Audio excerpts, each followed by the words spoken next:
welcome back to my YouTube channel. අද අපි යන්නේ ඔයාලා කවුරුත් දන්න පොරෝගල් බලන්න. ඉතින් මේ පොරෝගල් බලන්න ඔයාලත් ඇවිල්ලා නැත්තම් ඔයාලත් ඇවිල්ලා අනිවාර්යයෙන්ම බලන්න. ඉතින් ඔයගොල්ලෝ පොරෝගල් බලන්න එනවා නම් ඔයගොල්ලෝ එන්න ඕනි බදුල්ල බණ්ඩාරවැල් පාරේ ඇවිල්ලා අපිට හම්බ වෙනවා තන්තිරිය. තන්තිරිය හැන්දියෙන් දකුණු පැත්තට තමයි දාන්න ඕනේ. තව චුට්ටක් උඩට යනකොට ඔයගොල්ලන්ට හම්බ වෙනවා බණ්ඩාරවැල් මධ්‍ය මහා විද්‍යාලය හන්දිය. ඉතින් මෙතනින් තියෙනවා කෙලින්ම දකුණු පැත්තට උඩ පාරට හරවන්න. ඒකේ පාරෙන් කෙලින්ම යන්න ඕනේ. ඉතින් අපිට මෙතනින් උඩ පාරේ කෙලින්ම ගියාම හම්බ වෙනවා මහල්පත පන්සල. මහල්පත පන්සල ගාවේ වම් පැත්තේ පාරේ දිගටම ගියාම හම්බ වෙනවා අපිට පොරෝගල view point එක. ඒ වගේම තව පොඩි පණිවිඩයක්. මගේ මේ වීඩියෝ එක ලස්සනයි නම් තවත් කෙනෙක්ට බලන්න ෂෙයා කරලා ලයික් එකක් දාලා කමෙන්ට් එකකුත් දාගෙන යන්න අමතක කරන්න එපා. ඉතින් අද අපි මේ ඇවිල්ලා ඉන්නේ පොරෝගල කිනිගම තියෙන පොරෝගල නැරඹුම් මධ්‍යස්ථානයේට. ඉතින් ඔයත් මගේ channel එකට අලුත් කෙනෙක් නම් මගේ channel එක subscribe කරලා මාත් එක්ක දිගටම එකතු වෙලා ඉන්න කියලා ආදරයෙන් මතක් කරනවා.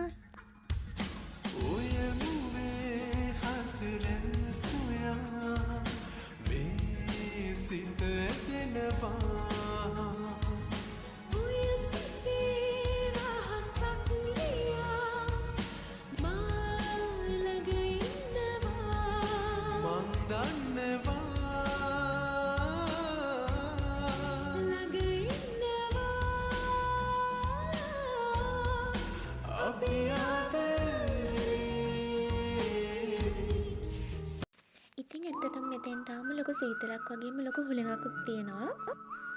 ඉතින් ඔයාලත් මෙතෙන්ට ගියොත් ඔයාටත් දැනේ බණ්ඩාරවැල් කියන එකේ වෙනස. මොකද මෙතන සීතල වගේම තමයි පරිසරයත්.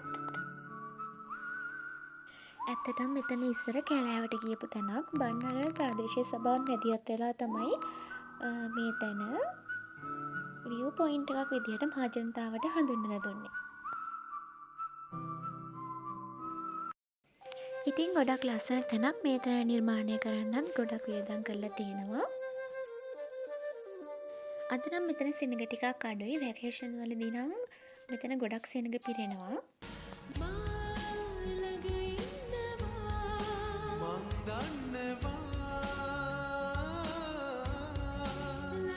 ඉතින් මෙතන ලොකු සෙනඟක් නෑ. මෙතන නිදහසේ කාලය ගත කරන්න පුළුවන්. ඉතින් මෙතෙන්ට වටේම පේනවා. ඉතින් ඔයත් මෙතෙන්ට ඇවිල්ලා නැත්තම් වැඩක් නෑ. ලස්සන වගේම සුන්දර තැනක්. ඔයත් ඇවිල්ලා බලන්න. ඉතින් බණ්ඩාරවැලට ඇවිදින්න ලස්සන තැනක් හොයනවා නම් මෙතෙන්ටත් ඇවිල්ලා බලන්න. බණ්ඩාරවැල නගරේ ඉඳලා පොරෝගල් නැරඹුම් මධ්‍යස්ථානයේ තියෙන්නේ කිලෝමීටර් 3.5ක් වගේ පොඩි දුරක්. ඉතින් ඔයාලටත් මෙතෙන්ට මිනිත්තු 10ක් වගේ පොඩි කාලෙකින් යන්න පුළුවන්. ඔයාලා මෙතෙන්ට උදේ කාලේ ආවොත් හිරු උදාවත් එක්ක බණ්ඩාරවැල් නගරයේ ලස්සනට දිස්සෙන ආකාරය බලා ගන්න පුළුවන්. ඒ වගේම දවල් කාලයේ ආවොත් හිරු රශ්මිය ටිකක් වැඩි. ඒ වුණාට ස්වභාව සෞන්දර්යයෙන් පිරිච්ච ලස්සන පරිසරයක් දැක ගන්න පුළුවන් වගේම සවස් කාලේ හිරු බැසයාමේ දර්ශනය ඔයාලට බලා ගන්න පුළුවන් වගේම රාත්‍රී කාලයේ ඔයාලා මෙතෙන්ට ආවොත් විදුලි ආලෝකයෙන් බැබලෙන නගරය බලා ගන්න පුළුවන්.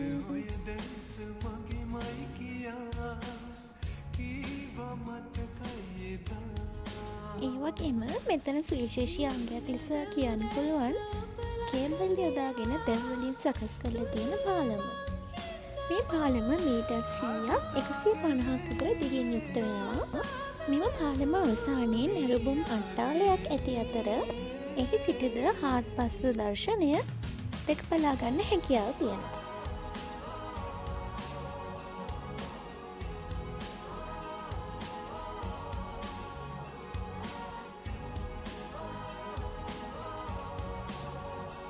ඒ වගේම තවත් දෙයක් කියන්න ඕනි. ඔයාලා ගේන කැලි කසල නිසි ලෙස බැහැර කරන්නත් වග බලා ගන්න ඕනි.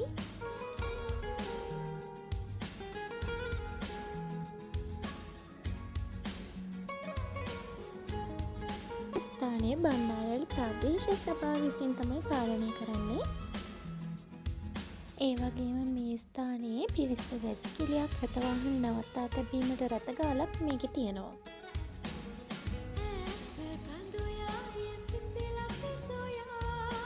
ඒ වගේම මේ ස්ථානයට ඇතුල් වෙන්න වැඩිහිටියෙකුගෙන් රුපියල් 100ක ගාස්තුවකුත් ළමයෙක්ගෙන් රුපියල් 50ක ගාස්තුවකුත් අය කරනවා.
මායාවන් හංගමේ සියාවක් වත්මුදී ඇගිරුම ඇතින් විදමි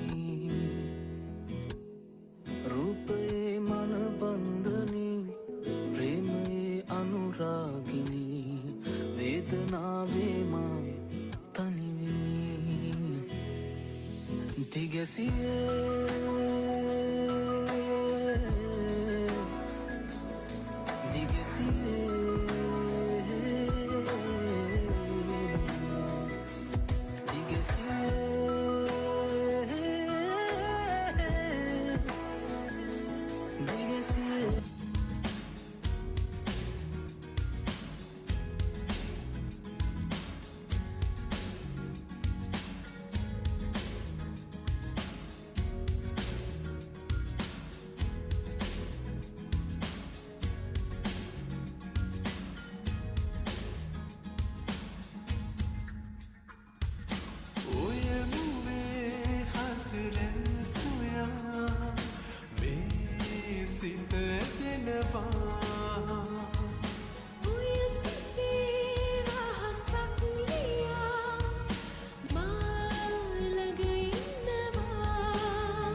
මතකයිදා